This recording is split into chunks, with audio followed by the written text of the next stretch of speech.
Hello বন্ধুরা, তো তোমরা সবাই কেমন আছো? আমরা ভালো আছি, তবে আজকে একটু মনটা বেশি খারাপ।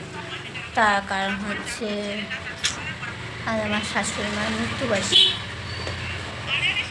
ওই জন্য মনটা একটু খারাপ আছে। সত্যি কথা যেটা, আজ 22 বছর হয়ে গেল উনি নেই।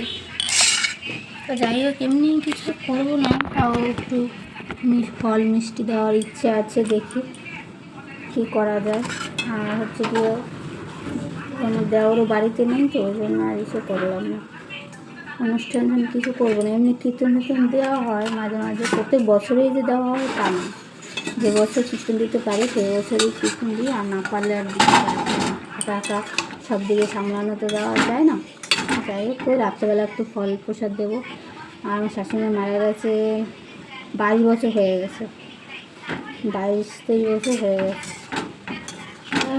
তাও খুব মিস করছি। আমার শাশুড়ি মেয়ের নাকি অনেক গুণ ছিল, অনেক গুণ। সত্যি কথা, আমার এই দিদা শাশুড়ি, তারপর আমার এই মামিরা বলে যে শাশুড়ি মার খুব সব কিছুর গুণ ছিল ওনার, মানে অন্যরকম একটা লোক ছিল। আমার মামা শ্বশুররা তো সে দিদি ছাড়া কিচ্ছু বুঝলো না, তাই না? কিচ্ছু বুঝলো না। আমার মাঝে মাঝে বলে, তুই যা ইসে খাইতে না কথা শুনবি। আমাদের হ্যাঁ, কথা শুনতাম, কিন্তু আবার ভালো হতো বাঁচত। এক জায়গায় থাকতে গেলে সে তোমার ঝামেলা হবে, আবার মিলও হবে। যে শাশুড়ি বৌমা সব ফ্যামিলিতে দেখবে ঝামেলা হয়, আবার মিলও হয়, তবে অতটাও খারাপ ঠেকতো না মনে হয়। তবে আমার শাশুড়ি মা খুব তেজ ছিল, যা বলবে তাই। আমার দিদা শাশুড়ির মানে মামা শ্বশুর বাড়িতে উনি ছিল, তখন মামাদের বিয়ে হয়নি। উনি যা বলতো ওনার ভাইরা তাই শুনতো। এখনও মামারা খুব ভালোবাসে আমার শাশুড়িকে, খুব আনন্দ ছিল। কিন্তু সব সুখ সহ্য হলো না, ভগবানের সহ্য হয়নি বলেই তুলে নিয়ে গেলো। আমার বররা যখন ছোট আমরা 3 ভাই ছিল, যখন ছোট আমার বরের বয়স তখন 12 বছর, আর দুটো তো আরও ছোটো, তখন মারা গেছে। আর যেটা একদম ছোট ছিল আমার ছোটো দেওয়ার, ওর মনে হয় 4-5 বছরের বয়স, 4 বছর হবে হয়তো। ফটো আছে আমাদের ঘরে, দেখাবো আমি সন্ধ্যাবেলা। তো তখন মারা গেছে উনি। অনেক কষ্ট করে এরা মানুষ হয়েছে। মানুষ বলতে এরা মামারা ছিল বলে বেঁচে গেল, যেটা সত্যি কথা। আমার মামা শ্বশুরও ছিল বলে এরা বেঁচে গেল, নাহলে পুরো ভাসত। যাদের মানে মানা থাকে তাদের পৃথিবীতে কেউ থাকে না, এটা একদম বাস্তব কথা। বাবা কোনো দিনও মায়ের জায়গায় নিতেই পারবে না, সে যত বড়ই বাবা হোক না কেন। আর বাবাও দেখবে একটা পরে অন্যরকম হয়ে যায়। বাবা যতদিন না বিয়ে করবে ততদিন ঠিক আছে, বিয়ে করার পরে সে নিশ্চয়ই অন্য একটা মেয়ে আনলে তারই সে একটু হবে। তাই মামারা ছিল, মেয়ে হচ্ছে দিদিমা ছিল, ওই জন্য মামিরা ভালো বলেই ভাগনারা বেঁচে গেল। তো 2 ভাগনা এখানে ইন্ডিয়ায় থাকে, আর একজন বাংলাদেশ থাকে। তো তোমাদের বিকেলবেলা দেখাবো। হ্যাঁ, বিশাল ঝড় ছেড়েছে। হ্যাঁ, প্রচুর ঝড় ছেড়েছে। উনি বাবা, দেখো অবস্থা, দেখো মনে হচ্ছে সব ঘরে ঢুকে যাবে, গাছ গোছ ভেঙে।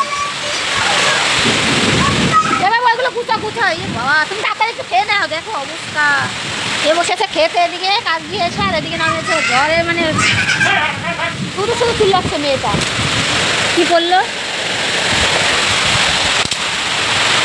বিশাল ঝড় ছেড়েছে, অবস্থা বাপরে বাপ। আম কুড়াতে হেভি মজা হতো গো, পাকা আম থাকলে। আম যেরকম আম হয়েছে সেরকম এবছর ঝড়ও হবে।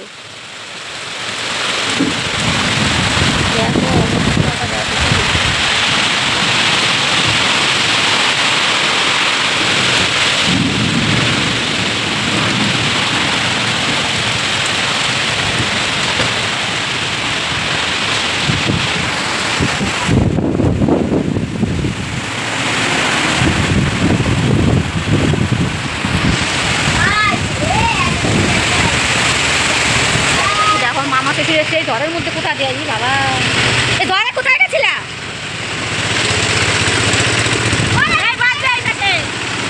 বেড়ে গেছে এই ঝড়ের মধ্যে। এই যে এই জামাটা দেখতে পাচ্ছ, এটাকে একটু পরে আমি ঘরে নিয়ে আইব, নিয়ে এসে ওইটাকে আমি খুলে দেখবো যে ওর মধ্যে আমার ব্রেসলেটটা খুঁজে পাইনি। ওর মধ্যে আমার মা ব্রেসলেটটা রেখেছে, খুঁজবো। তো আমি দেখাচ্ছি আর একবার। রাস্তাঘাটের অবস্থা, কোনো লোক নেই জন্য আমরা মা মেয়ে হাঁটছি। পাগল পাগল। গাইস বেকেতে হাঁটতে রাস্তায় জল কত দেখবা। দেখো আমাদের বাড়ির পাশেই গঙ্গা বয়ে যাচ্ছে, গঙ্গা জলের মধ্যে খালি চাক চাক চাক চাক করে যাচ্ছে, চাক চাক চাক চাক করে। নদী হচ্ছে নদী, দেখা যাচ্ছে না অতটাও।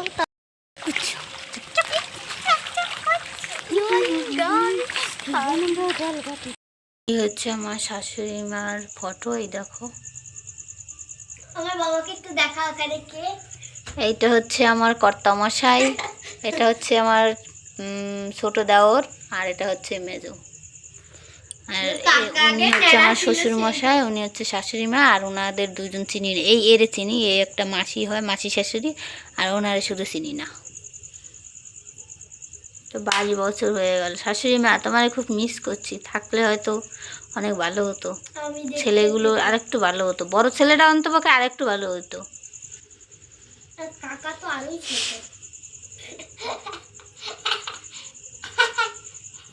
সবসময় উল্টো পাল্টা বলবি না। এখন 9টা বাজে, এখন নিস। আর ভেবেছিলাম কি, ভেবেছিলাম যে তাড়াতাড়ি করবো, কিন্তু সেই বিকেলবেলা এত বৃষ্টি নেমেছে, এত ঝড়, দোকানপাট সব বন্ধ, ফলের দোকান, ফুলের দোকান, সব কিছু বন্ধ হয়ে গেছে। ফলে ফুলে সব বন্ধ, মানে বিশাল জ্বর হয়েছে তার জন্য। তো এখন ওই শুধু মিষ্টি নিয়ে এসছে, মিষ্টি দিয়ে সবাইকে সে এখন দিয়ে তো আর কী করবো বলো।